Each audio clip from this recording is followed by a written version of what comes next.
Good afternoon, everyone. Welcome to our pre-match press conference to preview our game against Newcastle United. We'll start off with Vinny's. Sure. I saw an article on the website where you speak about seeing an extra edge away from home. What is that extra edge?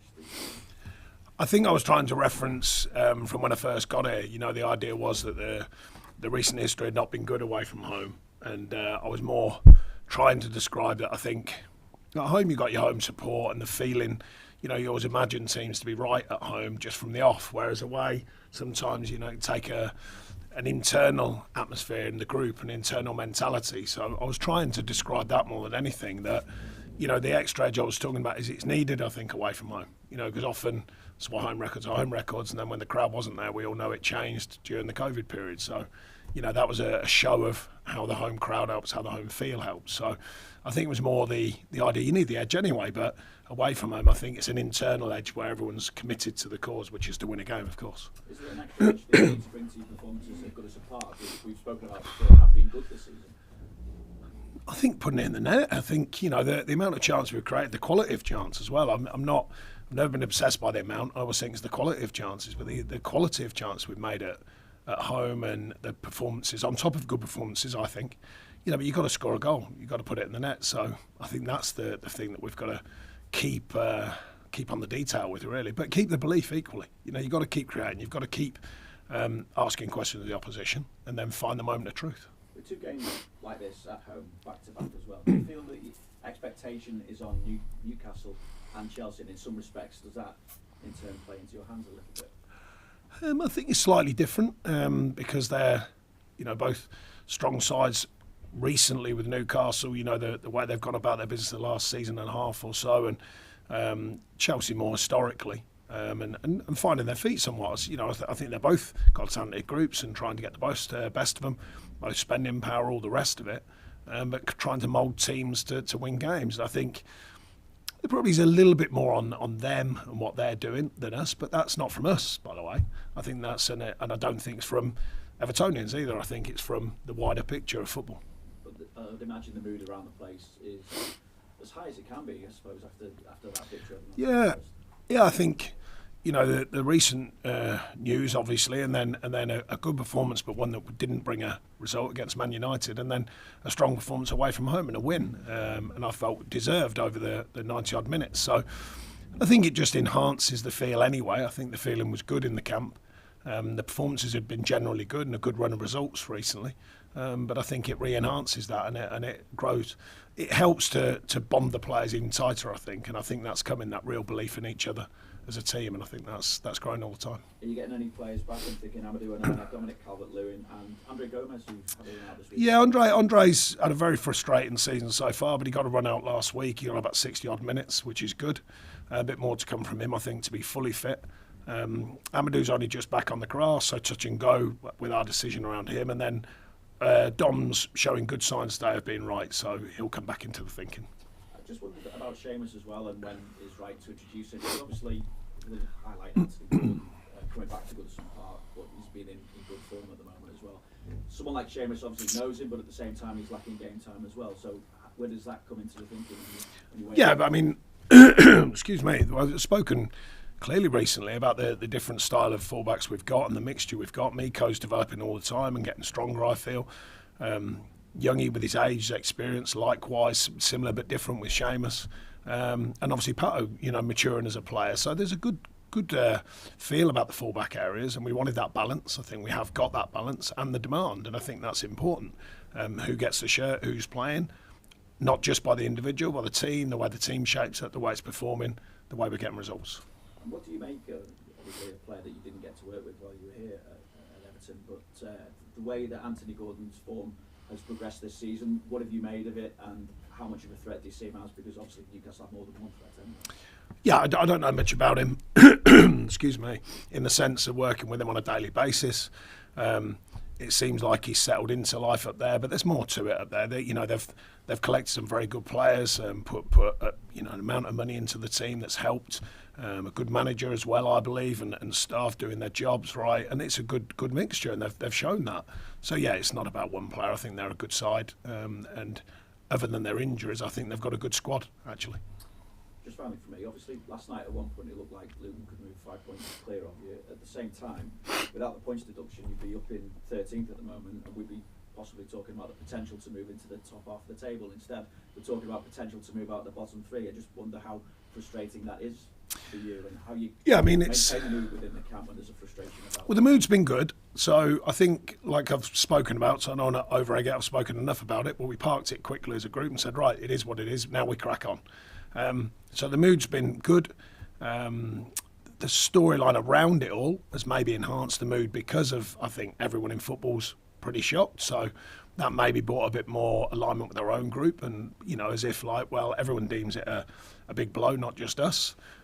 Performances so far have been good, and the attitude towards it. So I'm not really overthinking what's happened now. It's time to move on. Certainly can't get involved in other people's results because they, you know, we have to look after ourselves. But it's helpful if results go your way, of course. But it's the most helpful thing if you sort things out yourself, and that's what we intend to do. And I imagine it's being a psychological boost if you can move out of bottom for the win.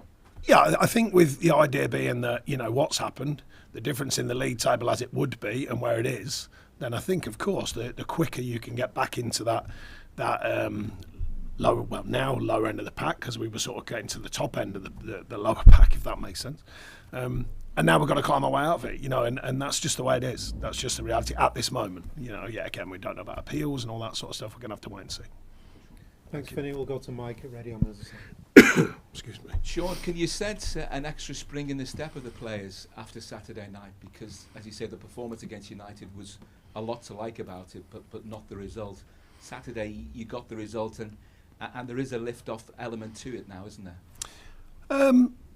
Well, that can only be judged on the coming games. You can't judge it on one game. I think there's been a good atmosphere all season. I think the clarity of their thoughts to play, the clarity of their thoughts to win games or attempt to win games has been really pleasing. I think, you know, the knock that we've had recently, it's just been more pleasing to see the group enhance that further, and I think, you know, commit to the next course, which is to overturn that situation with the points, that is, and then see if anything helpful comes along with an appeal. But the focus on the performances has been very good, I think, and winning just enhances everything anyway. It's not relevant about whether you've had 10 points taken off you. Winning is the thing that enhances all the work that they do and their belief in the work they do.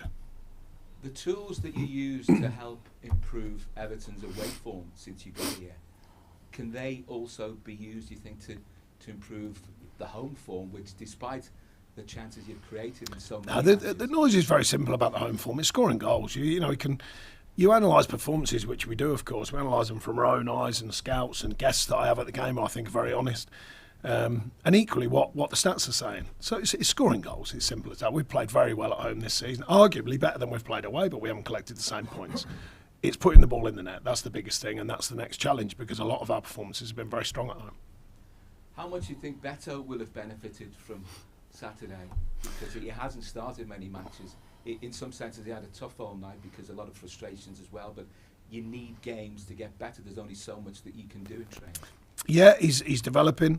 I think Youssef's working really hard as well. You know, we want them to develop. It takes a bit of time coming into the Premier League, and he's continued to work very hard at his game, both off the pitch. Off playing, for the first bit, and on the training pitch. And I think that's an important factor. But he's going along nicely. Dom, we know, is a very good player, and he's been a big player for Everton for a while now.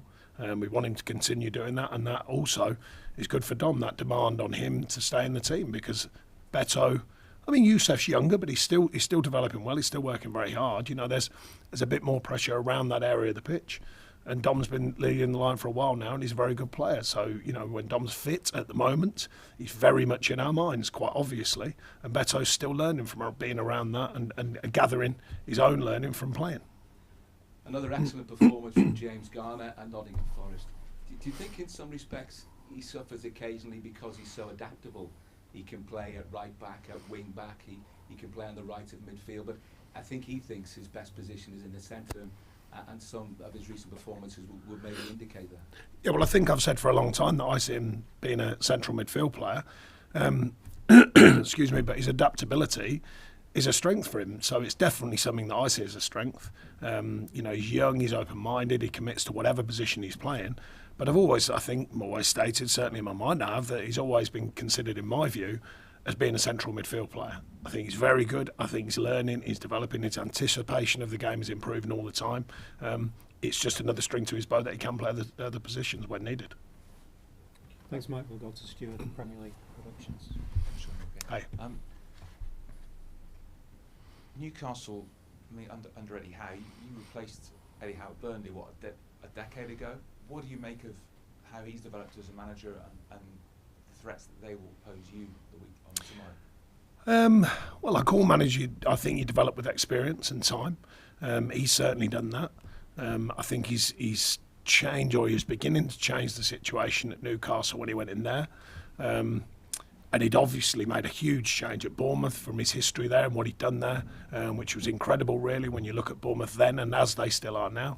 A lot of work done there. But going on to Newcastle, he'd kind of corrected things in the early part, and then the finances obviously helped. But along with his good coaching, I'm sure, and his staff and his knowledge of what the game is, but particularly the Premier League, then it's a good mixture, and that's certainly been shown. And you mentioned that goals is the answer to sort out the home form. But how do you bring that about? Is it on the training field? No, you keep believing. You know, I mentioned a few weeks ago the number crunchers we have here are very in depth at what they do. You know, I was asking them, speaking to them, what's your thoughts? They said, keep doing what you're doing because it pays you back eventually. You know, because the quality of chance is the biggest thing. You know, they don't just look at amounts of chances, the quality, getting into key areas, how many bodies we're getting in, the effectiveness and all them things. The final moment of truth is the key. I mean, you've got to keep doing it, though. Don't get me wrong. You know, I speak to the players. You've heard me say it in the media. You can't wait for it to happen. You've got to make it happen. So don't misrepresent what I'm saying. It's not about just going, oh, well, the gaffer says the stats are good, we're going to win, you know, score and win. It's about keeping, maintaining, pushing the standards, and then finding the moments of truth. So it's not just a gimme. You know, we've got to go and earn it. So I think 3 of the next 4 are at home, including a cup quarter-final. So how important is it that you do improve that home form quickly? Like I said, it's about scoring goals. That improves everyone's view of it because I think most of our fans appreciate the side's been playing well at home, but of course they're hungry for wins as much as I am, as much as the players are. So maintaining standards, pushing the standards, finding the moments of truth. I think that's the reality of our challenge at home. Thanks, Stuart. We'll go to Carl at the West Station. Excuse me. Hi, Sean. Hi. I know you're not a fan of the outside noise, but the general perception seems to be that the club will be okay even with a 10-point deduction. That seems to be a vindication of the progress that's been made here and has helped, as you say, change the story around the team, would you say? Well, firstly, it's not that I'm not a fan of the outside noise, it's just there. Secondly, I think the progress has been made from internal progress and the way the players are going about it, the feel in the camp and the quality. I've always said we've got quality, the teamship and the belief in each other as a unit, and I think that's improved. And I just like the fact that we've took a knock with the 10 points, but the mentality has stayed firm, and we've delivered. One game didn't go our way with the scoreline and the final points tally, but the next one did, and that's because they're sticking to what they do. They're sticking to the beliefs in the side and sticking to the belief in each other that we're a good outfit, and that's got to be maintained and built upon. Does that give you the same optimism that's been sort of spread outside there, that you will be okay? Well, it's not as easy as that. I think people are referring to the fact that the teams that come up, everyone thinks they're likely to have a tough season. You know, you saw last night Luton take it very close to beating Arsenal. You know, that's the way the league can be. So there's, yet again, I don't look at it and go, oh, well, we're okay because these teams are deemed by everyone else to be struggling. You know, I don't see it like that. There are 3 teams that have earned the right to be in the Premier League. So we've got to earn the right to, first of all, be above them 3 teams, even as a minimum, because when you're new to the Premier League, it's difficult. The 10 points has changed the situation quite obviously. The idea of an appeal and whether we get some endpoints back is in no man's land. So therefore, it's back to us to figure out ways of winning games. And I think that challenge is never ending in the Premier League. I don't think it's just because of 10 points. Beginning of the season, we were looking, at the last 2 seasons, saying, right, lads, what do we need to change? What do we need to get better? How do we get better? And then fathom our way through that. So that's not about 10 points here or there. That's about the truth of what it is in the Premier League. So I've reminded the players of all of that. The business side will have to look after that when it comes round to an appeal and all that side of things. At the moment, that's the reality. And I'm a great believer in realities. Positive realities, as I call them. I believe in the positivity of what we can do and achieving things. No excuses. There's been no excuse from me about it. this is the reality, this is the challenge, let's crack on. Thanks, Carl. Any further questions in the open section? George? Hi, Sean. Dwight scored obviously a brilliant goal the weekend, and he had one clear off the line as well. His first goal of the season. Do you think he can add more goals to his game on a more consistent basis? Yeah, he showed that. He showed that last season from when we got in here. I think his form was excellent, assists and goals, and I think it's a surprise it's taken that time to get off this season because of it. I do believe in his quality. He's a high scorer in training weeks, so he's got real ability around the goal, and he can score different kinds of goals. I think he scored from close range or long range, so I was very pleased for him that his work paid off. It's not just his quality. I mean, he works very, very hard for the side, and I think that's a good mixture when you've got hard-working players, but also the quality to go with it. And just one on Betto as well. Obviously, he's a similar profile to Dominic, and obviously when he's out the side, it's good to have Betto to come in to play with a similar profile. Does it help you just keep the team building towards something and going in the right direction with playing in the same sort of way? Yeah, I mean, I don't see him as similar profiles. I see him completely different players. I think they've got different attributes that are important to a side. So I think we can use each player differently. At some point, possibly combine them, but that can take time. I think they're both effective in different ways. Dominic's just got a lot more experience in the Premier League, as well as his quality as well. But we see Betto as someone who can continue to learn about the Premier League and develop. Thanks, George. Any further questions in the open section before we move on? No? Okay, thank you.